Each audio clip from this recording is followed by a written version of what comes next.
Are you ready? They think you can tell us what to do. Out to the masters. Break it down! Oh, you didn't know? Your ass better call somebody! Ladies and gentlemen, boys and girls, children of all ages, Everyday Geek proudly brings to you a no-holds-barred podcast. And if you're down with that, then we've got two words for you. Everyday Rants!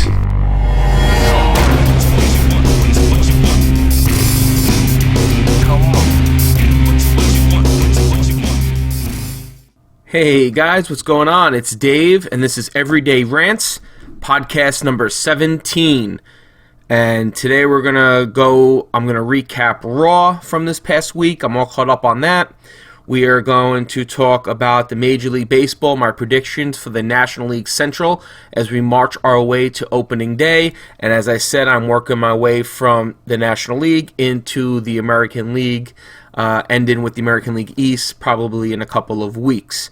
I also want to talk about Fuller House on Netflix, which seems to have been a big hit all across the internet, all across Netflix, but especially in my household, and we'll go into that. Also want to talk about The Walking Dead. We finally got to visit the Hilltop, which was pretty cool, pretty awesome. And then I want to talk a little bit about Flash and Arrow, too. Two shows that I love, finally caught up on them, so I want to get into that. And so that's going to be the show for today. And first we'll start, like I said, I want to start talking about the Monday Night Raw from this past week, February 29th, 2016. It was Leap Day. This was a leap year, and Monday Night Raw fell on the leap day, the 29th of February.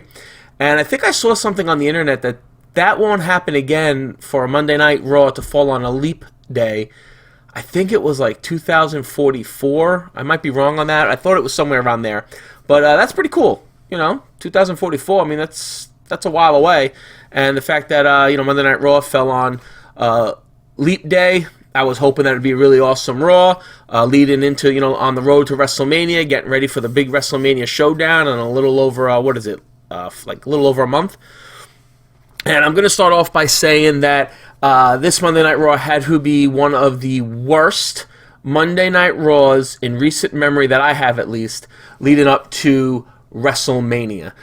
First off, you don't even have your big quote-unquote face there, Roman Reigns, to defend himself or show that he's viable to be a good contender for Triple H in his title at WrestleMania. Again, they are booking Roman Reigns like a chump, and it's showing. The audience is smart. This kind of reflects what's going on here. If you really look, if obviously I've said in the past, I'm from New York. I'm in, obviously the United States of America, and there's a lot of stuff going on here, politically wise, political aspect of what's going on in our country. And if there's outsiders listening from other countries and other parts of the world, you might not know there's a lot of turmoil going on in American politics right now. On both parties, Democratic and Republican. There's been big shifts done in the political landscape. And it's because people are upset, people are tired, people are angry with government. And the reason why I'm saying this is, and I'm not going to go into any viewpoints or anything of my own, I don't do that, but what I'm trying to bring it back to here for the WWE is, and I'm not saying it's that important as it is for American politics, but what I'm trying to say is it's starting to paint the picture of people are upset in the WWE universe of what's going on with the Roman Reigns storyline, the arc of his character, what they're trying to push down our throats. It's just the establishment of the WWE universe fans are upset with what the establishment of the WWE is trying to force upon us. And it's evident. And the WWE is not doing anything in their favors to book Roman Reigns properly. They should have went back and took pages out of the Steve Austin era or the The Rock era, and take some pages out of those books to try to portray that into Roman Reigns. But the problem is that Roman Reigns is not a good wrestler. And again, he wasn't there with that quote-unquote kayfabe injury, which we all know was BS. It's just a storyline to write him out of ride them out for a little bit. But anyway, let's get into Raw. So again, it was probably one of the worst Raws I've seen in a road to WrestleMania leading up to their big show, their Super Bowl, WrestleMania. So first off, we're going to start. It started with, and I'm drawing a blank here. All right. Well, I don't remember where it started, but we're just going to go into it. First, they had a Becky Lynch, Sasha Banks match, which was really good. I like these two young girls. I think the women's division, the Divas division, is fantastic. I wish they would give them more time and showcase some more of the talent that they have. But they had these two wrestle in a match for the number one contendership for Charlotte at WrestleMania for the Divas title. And it was a good match, but the ending was just awkward. It was it was planned very poorly. It ended up being a draw, which I guess they're going to try to, prolong this for a couple more weeks. But we all could see where it's going. It's going to lead to a triple threat match of some type at WrestleMania for the Divas title between Charlotte, Sasha Banks, and Becky Lynch. But the ending, if anybody's seen it, it was the most awkward, strange, contrived. At that moment, that's when you, as a wrestling fan, you roll your eyes and you go, oh, and this is what people talk about when they make fun of wrestling fans, like, oh, it's fake. It was just so horrendously portrayed bad, and I don't blame the women, kind of, because they were told they were probably told how to play this out, and they just did the best they can. But it ended up where they're on the top rope, headbutting each other, some crap like that, and Sasha does some flip over and carries Becky over, and then pins her, but then she just falls back, and the ref counts 3 and then realizes that both of their shoulders are down. But Sasha, when she landed, she was sitting up, and then she just flopped herself back. It was very, if you can, go look at it if you haven't seen it. It was very poorly executed. I don't know what they're doing there. Obviously, everybody knows that they're setting up for that 3-way. I don't know why they just don't get that out there ready and build it up for a month. Just have the 3 of them just embroiled in this just battle for the title. Blood, sweat, tears. Really build it up. But this is what the WWE does with their crappy PG. And I know they said they wanted to start to be more edgy. They wanted to be edgier and bring more violence to it. And if this was the show to do it, wow, they missed the boat on that one. It was full of mid-carders that they've buried. It was filled of, they don't have much at the top level to really push because of all the injuries and how they've buried so many mid-level talent. And it shows. It showed in the product. There were matches on here that I'm not even going to talk about because it doesn't add any value to the road to WrestleMania and what they're trying to build at WrestleMania, so I'm not even going to go into that. Next up, Steph comes out with her little, Vincent J. McMahon trophy. She starts blabbering about something, about Shane, wah. I don't know. I really didn't care, but the most intriguing thing I found about her out there was the fact that the crowd, and I think it was Nashville, I could be wrong, but I think it was Nashville, I didn't write that down, they started chanting Randy Savage at one point, that it was pretty audible on camera. You could hear it. They were like, Randy Savage, Randy Savage, and it looked like Stephanie was really getting irritated. It looked like she really got pissed off about that, because that's about the moment that she snapped, and I'm sure that was in the storyline for her to do that. But it was just perfect timing to seem like she was really really irritated by that Randy Savage chant. And if anybody doesn't know what that signifies, go back. You can look it up on the internet. You can look it up on YouTube. There have been rumors, and they're only rumors. I don't know anything about it, but there's been rumors that when Stephanie was 17, her and Randy Savage in the late 90s or mid 90s had some type of relationship, quote unquote relationship, and that's what kind of caused Macho Man to leave the WWE and then not be really mentioned again or brought back until he was inducted into the Hall of Fame. What was that? A couple of years ago, right? But so that was pretty interesting that they started chanting that. And then, of course, the Shane O'Mac chants were going off the chart.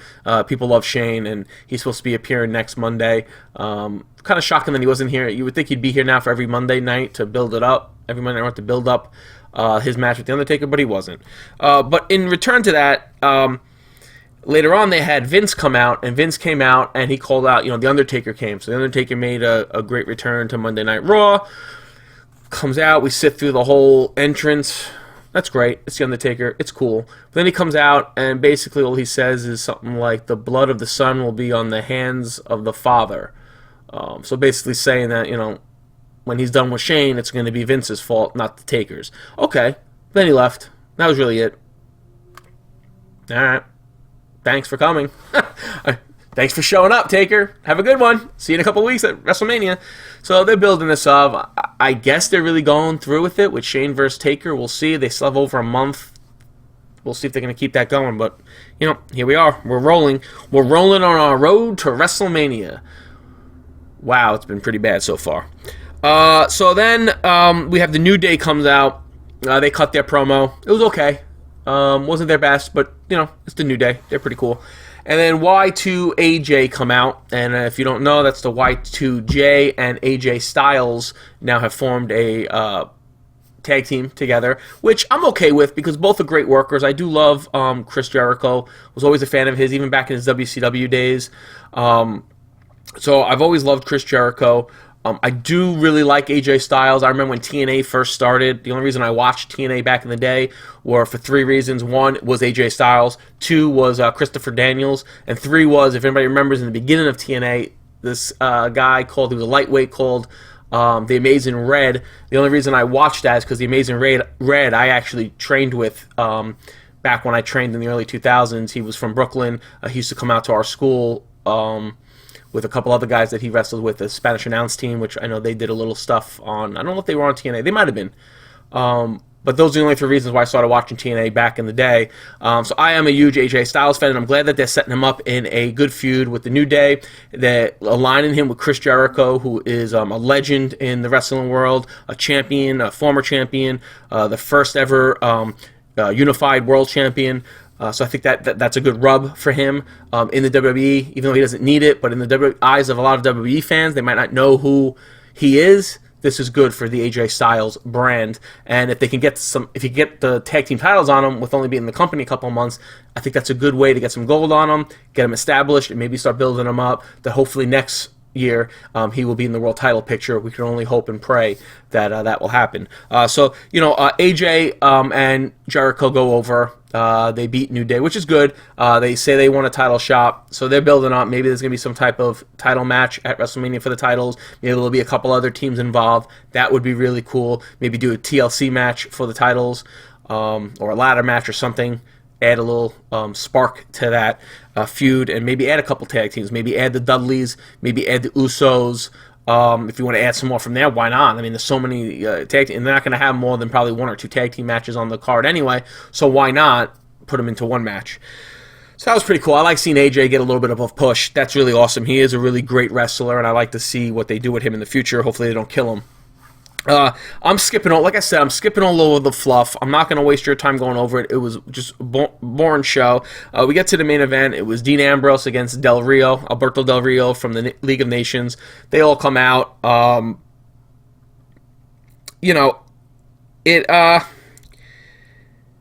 have some notes written down, so I'm trying to read through my chicken scratch, so don't mind me. It was a good looking match. I just thought it was not a real good build-up for WrestleMania. You didn't have Brock Lesnar there. You didn't have Roman Reigns there. 2 key components to at least 2 of the key matches at WrestleMania, and they were nowhere to be found. You didn't even have Paul Heyman on the show. At least I didn't see Paul Heyman on the show. Again, I watched this on Hulu, so they give you a condensed version, and then I go and look at breakdowns on the internet of what the other matches were, and then if there's anything that looks interesting to me, I'll go watch it.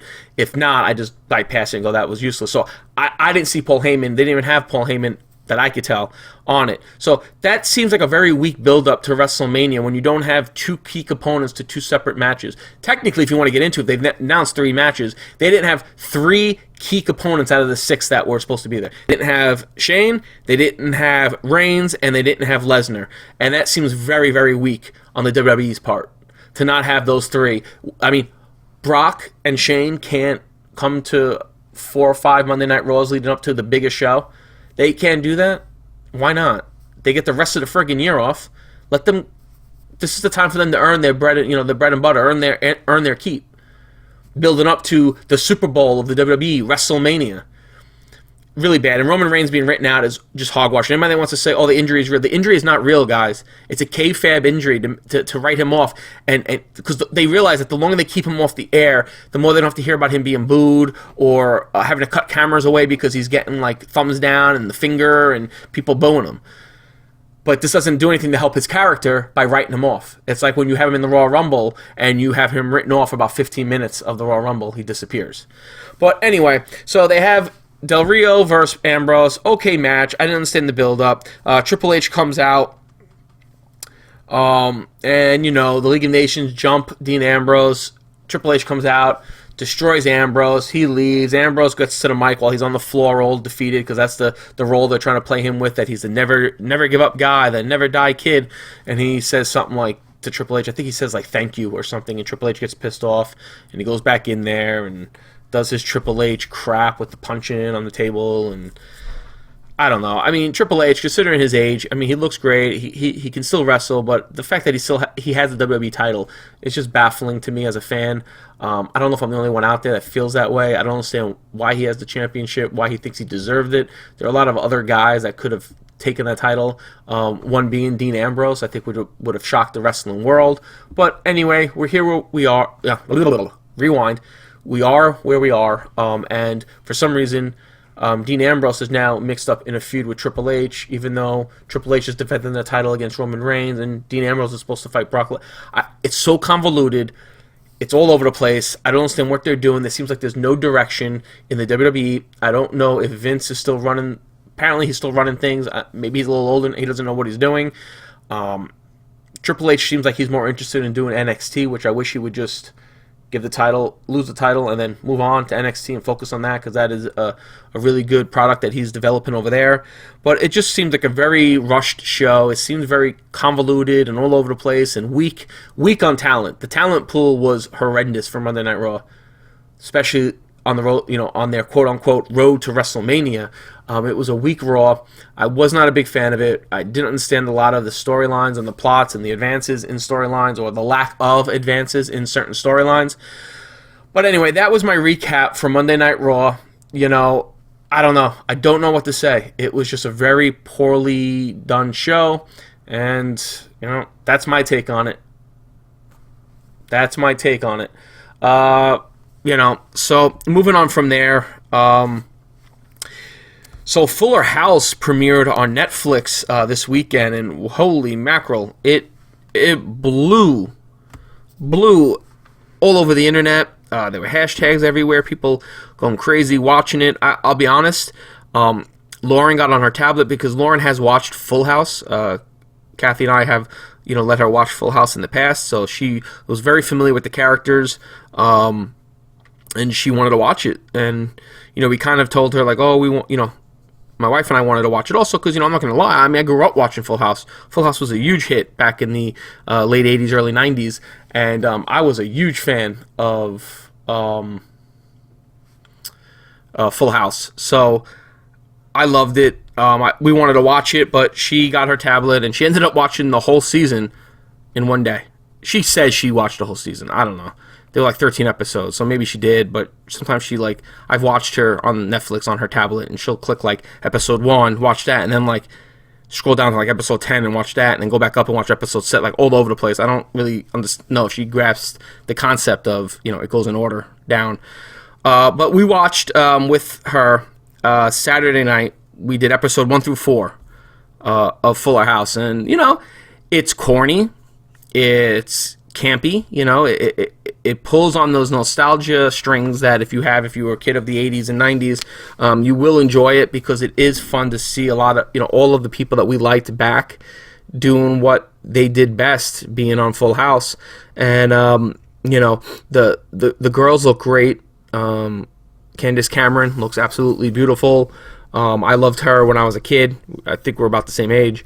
So I loved DJ as a kid. I remember back in the day, my brother was a big Stephanie fan. Stephanie looks fantastic as well. Some of her outfit choices for the show, supposed to be geared towards kids, was a little questionable. Even some of the jokes and innuendos they have on that show, I looked at my wife and I was like, oh my God. But, I think kids are so young, they don't really get it, so it kind of goes right over their head. But otherwise, it's not an award-winning show. It's not trying to be. It's corny.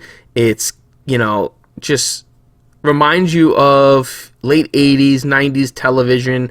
And if you were a fan of Full House, you'll enjoy Fuller House. And I mean, they must have been so popular that I just read today that Netflix already announced it picked it up for a second season. So it must be a huge hit. I'm sure it's a huge hit for Netflix. I'm sure they're enjoying it. So we got season 2 coming of Fuller House on Netflix, which is, not bad. Not bad. And then The Walking Dead this week caught up. And, oh, man, this show is just absolutely fascinating. I love The Walking Dead. We got to finally get to the hilltop.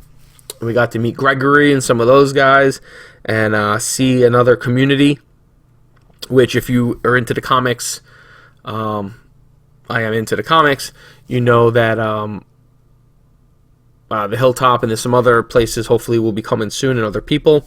But it was a great episode, great storytelling, and just that scene with the stabbing and the blood and everything with Rick, and Rick gets up and he's just covered in blood, and I think he turns and says, "What?"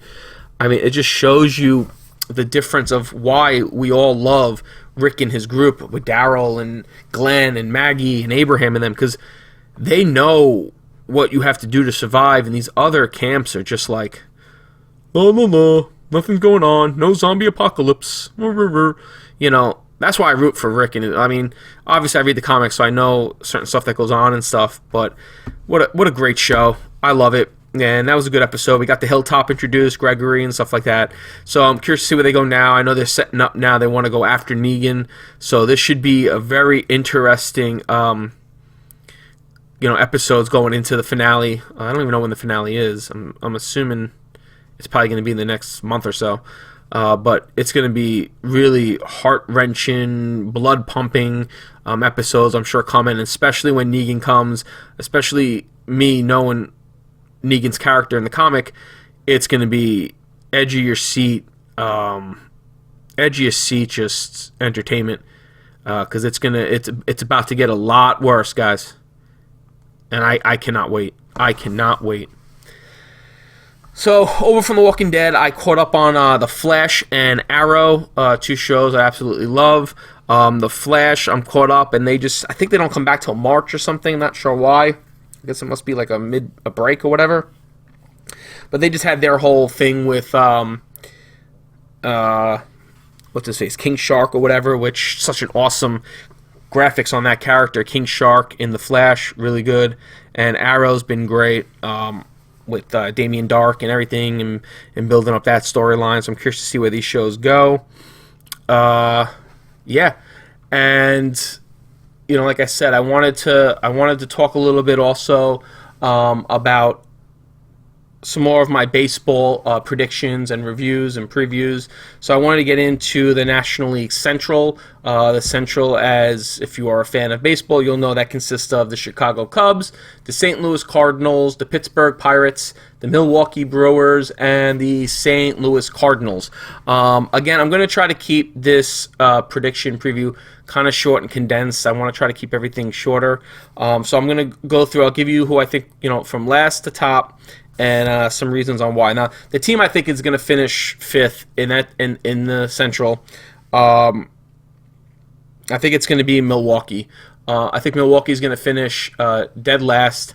They don't have a great team. I think they will probably be competing for that top draft pick in the MLB draft. I just don't see them going anywhere. Braun is older. He's not what he used to be. He's no longer an MVP candidate. They don't really have great pitching. They don't really have a bullpen. I don't know. The Brewers are just, I think, probably could be one of the worst teams in Major League Baseball in 2016. So moving on from there, we're going to go to my 4th place team. I think will be probably Cincinnati. Cincinnati, again, is another older team. It's a team that's older. It's a team that strikes out a lot. It's a team that doesn't have the best pitching. They don't have that great of a bullpen, especially now that they traded Chapman to the Yankees. They have some bats, but nothing major. I really think this year they should look to trade try to get some prospects back, maybe allow Billy Hamilton to just do what he wants to do on the base paths, maybe they can get some attention and attraction with that young speedster just stealing bases. Maybe he can contend to maybe steal 80 or 90 bases in a year, which no one's done in a while. So I think that's really should be their focus. They're not going to contend for anything, and that's my take on the 4th, 5th spot of the Central. Moving into 3rd and higher, and teams that might be in the playoff hunt with the wild card or the second wild card spot. 3rd place for the Central, I'm going with Pittsburgh, and I think they could definitely contend for the wild card or the second wild card again. Why I'm going with them is one, I know they have McCutchen, who's one of the best players in the league. Starlin Marte could be, a great player as well. So can I forgot the second baseman's name. Anyway. But their pitching is okay. It's not great. They got Garrett Cole, who's great, but after that, I know they have some rookies coming, some prospects, but again, they're prospects. So we'll see what happens there. Last year they had up in the upper 90s in wins, so I don't see that really drop. That'll drop off a little bit, but I still see them being in contention, especially with my second place team, which is the St. Louis Cardinals. Pittsburgh can flip-flop with St. Louis. St. Louis might have a huge drop-off because they have lost some big pieces. Adam Wainwright's coming off an injury again.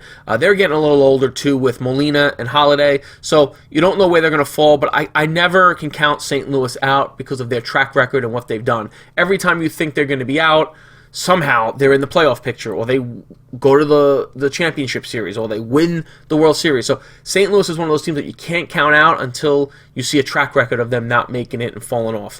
But, Wainwright is coming back from an injury. Can he do it? He's done it before, and he is Adam Wainwright. When he's on, he's one of the best in the business. So, they lost Hayward. They lost Lackey.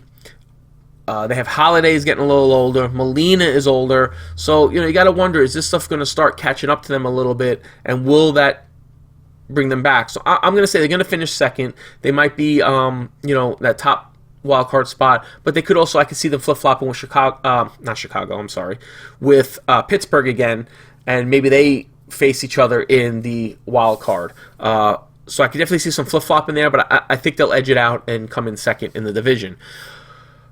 Really, my first pick, obviously, is the Chicago Cubs. I really think this is the Chicago Cubs division to lose this year in 2016. They're coming off a great and not so great season in 2015. They had a great season. They made it to the National League Championship Series in the playoffs, but then it stops there because then they were handed a complete dominated sweep by the New York Mets. The Chicago Cubs looked like they didn't show up, looked like they didn't know what they were doing. They just looked like an utter collapse of a team in that championship series where everybody thought it was going to be a very competitive series. It turned out to be an easy sweep for the Mets. Never looked like a series at all at any point. So I think the Cubs have the young guys now have experience in the playoffs. They've been there. They know what to expect. So I don't think that could be an excuse where, they were young. Last year, yes. This year, no. I think now they have the experience, the young guys. I think also they're going to have a big, huge chip on their shoulder that they're going to want to get off because they were embarrassed in that championship series. Embarrassed. They never were in that series. Ever. The Chicago Cubs, and I'm a Yankee fan. I am not a biased Mets fan, but I thought the Mets had no chance. I went with Chicago. I was going with them in 6 or 7. I can't remember what I said. They utterly fell apart, and they did not even look like they belonged there with the Mets. So I think this is the Chicago's year and the Chicago's division to lose. Chicago added Jason Hayward. Great pickup for them. The contract's a little ridiculous, but it is a good pickup for them. They picked up John Lackey, a great starter to have behind Arrieta and behind some of those other young pitchers they have. They have, who's the other guy? Oh, Zobrist. Ben Zobrist, who everybody wanted. The Mets wanted. The Nationals wanted. This one wanted. That one wanted. He went to the Cubs. He is a great player, great contact hitter. He can get on base. He can hit home runs. He can play all over the place. He is a great player, and I think with those additions, along with Chris Bryant, along with Schwarber, along with You know, they got Lester also. I've forgotten the shortened rotation. Along with, who's the other guy? The big key is going to be Arrieta. Can Jake Arrieta do what he did last year? Does he have to do exactly that? No, because that was pretty phenomenal. But Jake Arrieta has to at least do almost what he did last year. No one's saying he has to do that to be better. If he's that or better, I mean, that division, game over. With Lester and then Lackey, game over. Because a lot of their criticism was after Arrieta and after Lester, who they're starting from. Now they added Lackey, who's a good veteran guy, who could definitely fill innings and definitely get them a couple wins in that third, fourth spot. So I think this is the Chicago Cubs division to lose. I am rooting for them. Of course, if they face my Yankees, of course I'm not going to root for the Chicago Cubs, but I am rooting for them because I do feel really bad for their fan base, for them as players in general, and I do like Joe Madden, and you know, Theo is a great GM. I'm not a big Gio fan, considering, you know, he was in the Boston rivalry with the Yankees, but he is a really good GM. He's put together a really good team. This is a good, young, talented team. I see them doing big things in 2016. Maybe this is the year they get over that hump, they get to the World Series, and maybe they could put it away. Again, I will save my predictions for the playoffs and World Series for once I do my reviews. But as you can tell by the way I'm talking, this is a team that's going to contend. And this team looks good. And I think they're going to have a huge chip on their shoulder, and that is the worst thing to have for every other team facing them, because they are going to have something to prove. And they're young, they're hungry, and they want it. They want it. Look at what Kansas City did. The Chicago Cubs are going to be, I think, the team to beat in the National League. So that's my wrap on the National League Central predictions and review. So, you know, it is what it is. It's my opinion. If you guys want to share your stuff with me, please do. I'd love to hear from you. So otherwise, not much else going on here in the world of Dave and Everyday Geek. Today I'm doing this on March 2nd. This is actually a 1-year anniversary of Lauren and myself and my cousin Anthony starting the Everyday Geek channel. 1 year ago today is when we uploaded our first video, which was our intro to our channel, and it was a Nerd Block unboxing, I believe. I think so. Lauren and I might do a video where we, you know, react to our first video. I want to be careful, say react, you know, I don't want to be flagged by the Fine Brothers, those awesome gentlemen over there. But anyway, this is a wrap on podcast 17. Hope you liked it. Remember, you could download us for free on SoundCloud. You could also find the podcast over on our YouTube channel at Everyday Geek. We have the podcast there as well, so you could comment, like, share, subscribe to us on YouTube. Make sure to follow us over on SoundCloud so you get all our podcasts. And you could also find us on Facebook, Twitter, and Instagram. Just look up Everyday Geek TV. Thanks for listening, guys, and I will catch you on the next one. Adios.